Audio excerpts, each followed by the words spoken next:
1 ಗ್ಲಾಸಷ್ಟು ಉಪ್ಪಿಟ್ಟು ರವೆ, ಅರ್ಧ ಗ್ಲಾಸಷ್ಟು ಅವಲಕ್ಕಿನ 1 ರಿಂದ 2 ಸಲ ಚೆನ್ನಾಗಿ ತೊಳಿಬೇಕು. ರವೆನ ಅಳತೆ ಮಾಡಿಟ್ಟಿದ್ನಲ್ಲ ಅದೇ ಪಾತ್ರೆಗೆ ಸೇರಿಸ್ಕೊಳ್ತಾ ಇದ್ದೀನಿ.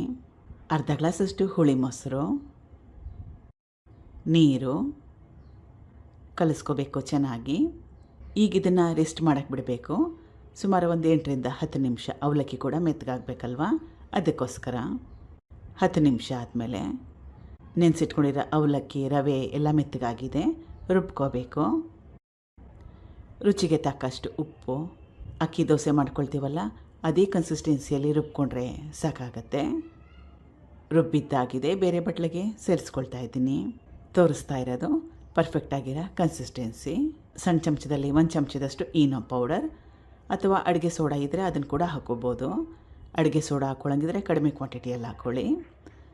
ಸ್ವಲ್ಪ ದಪ್ಪ ಮಾಡಿಕೊಂಡ್ರೆ ಚೆನ್ನಾಗಿರುತ್ತೆ, ಸೆಟ್ ದೋಸೆ ಥರ. ಇದ್ರ ಮೇಲೆ ಸಣ್ಣದಾಗಿ ಕಟ್ ಮಾಡಿ ಇಟ್ಕೊಂಡಿರೋ ಈರುಳ್ಳಿ, ಕೊತ್ತಂಬರಿ ಸೊಪ್ಪು, ಹಸಿರು ಮೆಣಸಿನ್ಕಾಯಿ, ಕ್ಯಾರೆಟ್ ತುರಿ ಕೂಡ ಹಾಕ್ಕೋಬೋದು.